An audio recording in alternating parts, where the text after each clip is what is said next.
कहानी की शुरुआत में हम कॉन्ग को देखते हैं जो बहुत गुस्से में होता है। तभी वहाँ एक छोटी लड़की आती है जो कॉन्ग की सबसे अच्छी दोस्त होती है। कॉन्ग उस लड़की की हर बात मानता था, लेकिन उस वक्त उसका गुस्सा इतना ज्यादा था कि वह एक पेड़ को जड़ से उखाड़कर आसमान की तरफ जोर से फेंक देता है। वह पेड़ सीधा ऊपर जाकर एनर्जी वॉल से टकराता है, जिससे दीवार में छेद हो जाता है। असल में कॉन्ग को एक बनावटी दुनिया के अंदर कैद करके रखा गया था ताकि गॉडजिला को उसकी भनक न लग सके। करीब 5 साल पहले इन दोनों के बीच खतरनाक लड़ाई हुई थी, जिसमें गॉडजिला ने कॉन्ग को हरा दिया था। ये दोनों टाइटन्स एक दूसरे को दूर से ही महसूस कर सकते हैं, इसीलिए इंसानों को डर था कि अगर ये दोबारा आमने सामने आए तो फिर से तबाही मच सकती है। लेकिन अब कॉन्ग का साइज पहले से बहुत बड़ा हो चुका था, इसीलिए अब फैसला लिया जाता है कि कॉन्ग को दूसरी जगह शिफ्ट किया जाएगा। दूसरी तरफ हम बर्नी नाम के एक आदमी को देखते हैं। वह एपेक्स नाम की एक बहुत बड़ी टेक कंपनी में काम करता है, जो एडवांस रोबोट्स और मशीनें बनाने के लिए जानी जाती है। बर्नी को अपनी कंपनी पर पहले से ही शक था कि वे दुनिया से कुछ छिपा रहे हैं और कुछ खतरनाक बना रहे हैं। सच का पता लगाने के लिए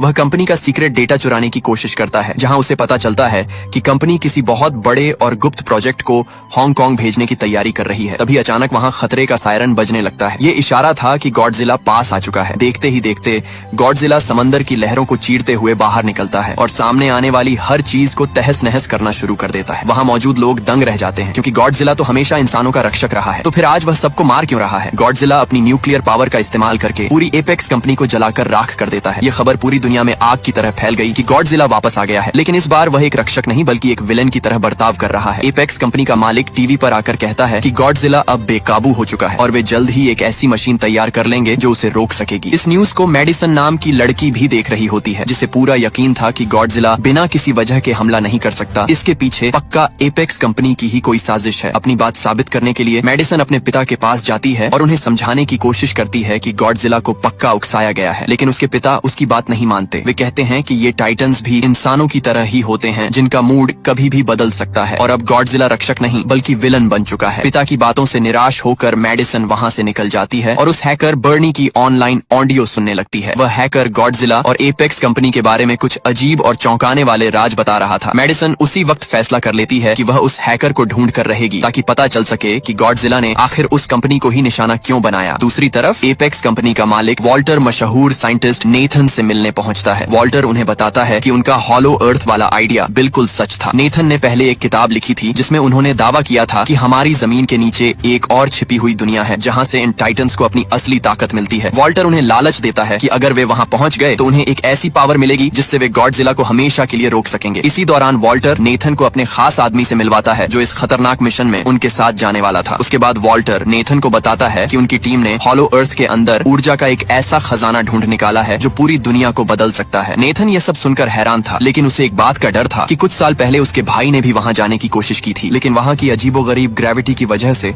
उसकी जान चली गई थी। दरअसल हॉलो अर्थ में ग्रेविटी इतनी खतरनाक है कि वहां पहुंचते ही दबाव की वजह से इंसान और मशीनें चकनाचूर हो जाते हैं। इस पर वॉल्टर मुस्कुराते हुए कहता है कि उन्हें फिक्र करने की जरूरत नहीं है, क्योंकि उनकी कंपनी ने खास हीव नाम की एंटी ग्रेविटी कार्स बनाई है जो उस भारी दबाव को आसानी से झेल सकती है। नेथन बताता है कि हर टाइटन के पास अपने घर का रास्ता ढूंढने की एक कुदरती ताकत होती है, इसलिए उन्हें हॉलो अर्थ तक पहुंचने के लिए कॉन्ग की मदद लेनी ही होगी, क्योंकि सिर्फ कॉन्ग ही उन्हें सही रास्ता दिखा सकता है। इसके बाद नेथन अपनी पुरानी दोस्त इलीन के पास जाता है, जो कॉन्ग की देखभाल करती थी। वे उसे समझाता है कि कॉन्ग को अब और ज्यादा समय तक इस नकली दुनिया में बंद नहीं रखा जा सकता। कॉन्ग का असली घर हॉलो अर्थ है और उसे बचाए रखने का यही एक रास्ता है, क्योंकि अगर वह यहाँ से बाहर निकला तो गॉडजिला उसे छोड़ने वाला नहीं है। काफी बहस के बाद इलीन कॉन्ग को ले जाने के लिए मान जाती है, क्योंकि कॉन्ग को बचाने का और कोई रास्ता नहीं था। इसके बाद पूरी आर्मी और जहाजों के काफिले के साथ कॉन्ग को भारी जंजीरों से बांधकर जहाज पर ले जाया जा रहा था। रास्ते में वह छोटी बच्ची इशारों में बताती है कि कॉन्ग बहुत गुस्से में है, क्योंकि उसे इस तरह जंजीरों में कैद रहना बिल्कुल पसंद नहीं आ रहा। आर्मी का लीडर भरोसा देता है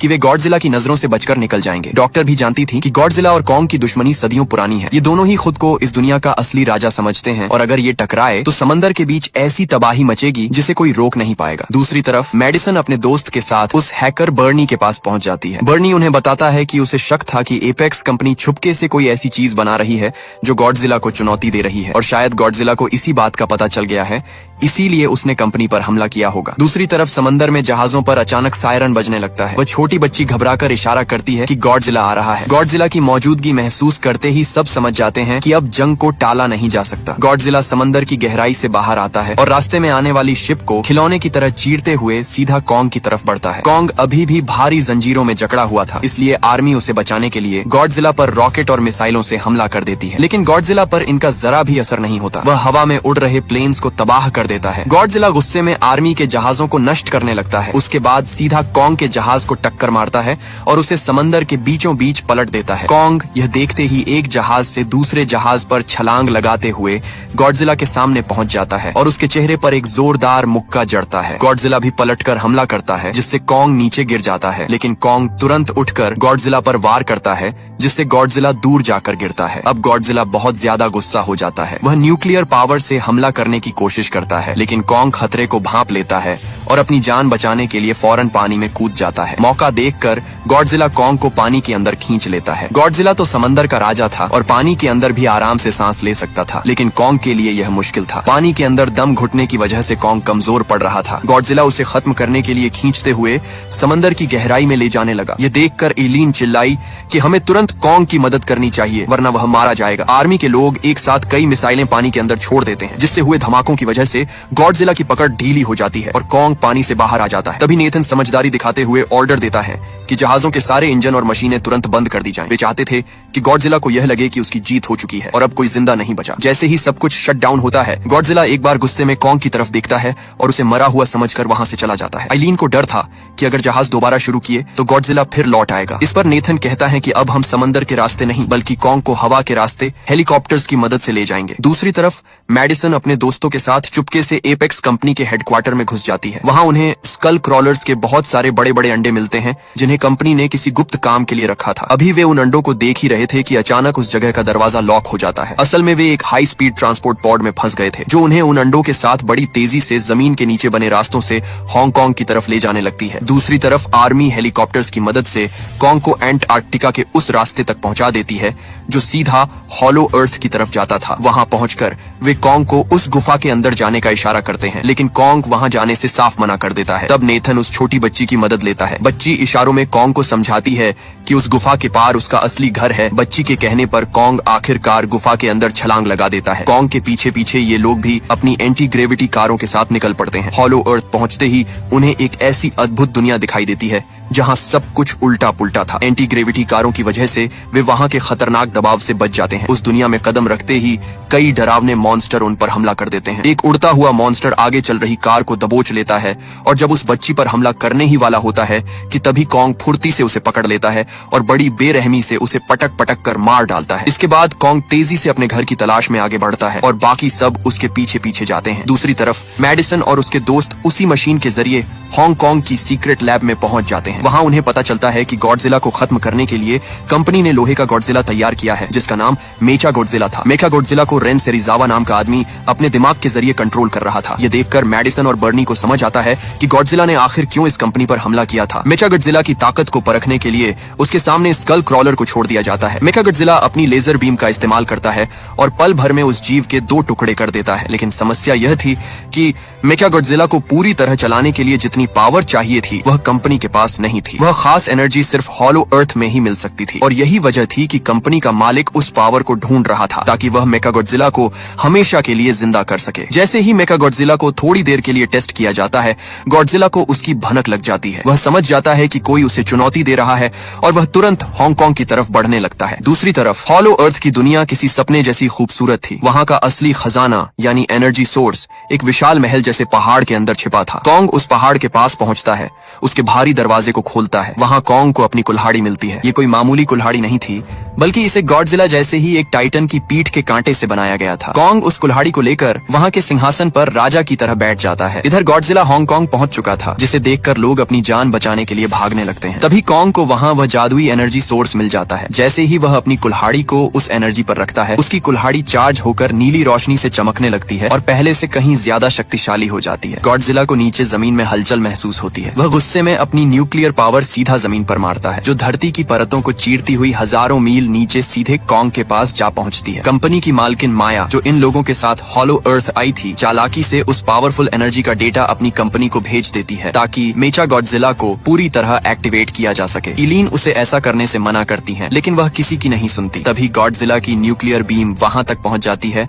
और तबाही मचने लगती है। माया वहां से भागने की कोशिश करती है, लेकिन कॉन्ग उसे देख लेता है और गुस्से में उसकी एंटी ग्रेविटी कार को हवा में ही पकड़कर चकनाचूर कर देता है। अब कॉन्ग अपनी जादुई कुल्हाड़ी उठाता है और गॉडजिला से लड़ने के लिए वह उसी रास्ते से भागते हुए सीधा हांगकांग की धरती पर पहुंच जाता है, जहां गॉडजिला उसका इंतजार कर रहा था। कॉन्ग अपनी कुल्हाड़ी से गॉडजिला पर जोरदार हमला करता है और उसे जख्मी कर देता है। गॉडजिला बार बार न्यूक्लियर पावर से कॉन्ग को खत्म करने की कोशिश करता है, लेकिन कॉन्ग अपनी फुर्ती से हर बार बच निकलता है। दोनों के बीच काफी देर तक लड़ाई चलती रही, पर आखिर में गॉडजिला कॉन्ग पर भारी पड़ने लगा। वह कॉन्ग को बुरी तरह घायल करके नीचे गिरा देता है और उसकी छाती पर पैर रखकर अपनी जीत की दहाड़ मारता है। गॉडजिला उसे वहीं छोड़कर जाने लगता है। उधर कंपनी के मालिक को वह एनर्जी मिल चुकी थी जिसका उसे इंतजार था। जैसे ही वह एनर्जी मेचा गॉडजिला में डाली जाती है, मेका गॉडजिला पूरी तरह जाग उठता है। मेका गॉडजिला एक्टिवेट होते ही बेकाबू हो जाता है और सब कुछ अपने कंट्रोल में ले लेता है। वह सबसे पहले कंपनी के मालिक वॉल्टर को मारता है और फिर वहां मौजूद उसके सिस्टम को भी तबाह कर देता है। इसके बाद वह ऊंची दीवार को फाड़ते हुए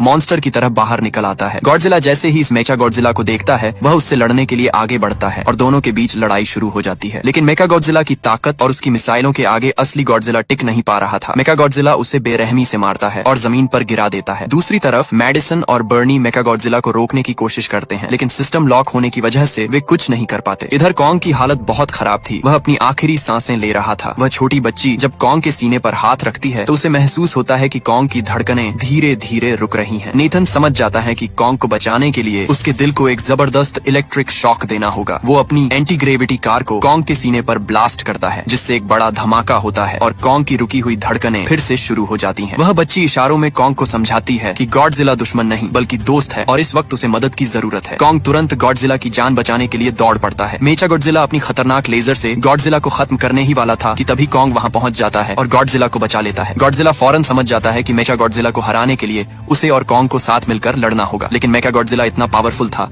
कि वह अकेले ही इन दोनों पर भारी पड़ रहा था। तभी कॉन्ग की नजर अपनी कुल्हाड़ी पर पड़ती है, लेकिन कुल्हाड़ी में अब पावर नहीं थी। इसके बावजूद कॉन्ग उसी कुल्हाड़ी से मेचा गॉडजिला पर हमला कर देता है, लेकिन मेचा गॉडजिला कॉन्ग को बुरी तरह पीटने लगता है। जब मेचा गॉडजिला अपनी पूंछ से कॉन्ग को खत्म करने ही वाला था, तभी कॉन्ग अपनी पूरी ताकत लगाकर उसे रोक लेता है। दूसरी तरफ मैडिसन और बर्नी परेशान थे क्योंकि वे सिस्टम को हैक नहीं कर पा रहे थे। तभी जॉश को एक आइडिया आता है और वह बर्नी की शराब छीनकर मेन कंट्रोल पैनल पर डाल देता है। ऐसा करते ही मशीनों में शॉर्ट सर्किट हो जाता है और मेचा गॉडजिला कुछ सेकंड के लिए जाम हो जाता है। इसी मौके का फायदा उठाकर गॉडजिला अपनी न्यूक्लियर पावर से कॉन्ग की कुल्हाड़ी को पूरी तरह चार्ज कर देता है। अब कॉन्ग मेचा गॉडजिला पर टूट पड़ता है और अपनी कुल्हाड़ी से उसके हाथ पैर काट डालता है। कॉन्ग मेचा गॉडजिला के शरीर के टुकड़े टुकड़े कर देता है और आखिर में उसका सिर उखाड़कर अपनी जीत की दहाड़ मारता है। मेचा गॉडजिला के खत्म होते ही हांगकांग में सब कुछ शांत हो जाता है। गॉडजिला एक बार फिर खड़ा होता है और कॉन्ग भी अपनी कुल्हाड़ी उठाकर तैयार हो जाता है, लेकिन दोनों ने मिलकर एक बड़े दुश्मन को हराया था, इसलिए वे अपनी पुरानी दुश्मनी भूल जाते हैं। गॉडजिला वापस समंदर की गहराइयों में चला जाता है। इसके बाद कॉन्ग हमेशा के लिए अपने असली घर हॉलो अर्थ लौट जाता है। वह छोटी बच्ची भी उसके साथ वहीं रहती है। इसी के साथ ये कहानी यहीं खत्म हो जाती है। आपको वीडियो कैसी लगी कमेंट में जरूर बताएं और चैनल को सब्सक्राइब करना न भूलें। मिलते हैं अगली वीडियो में, तब तक के लिए गुड बाय।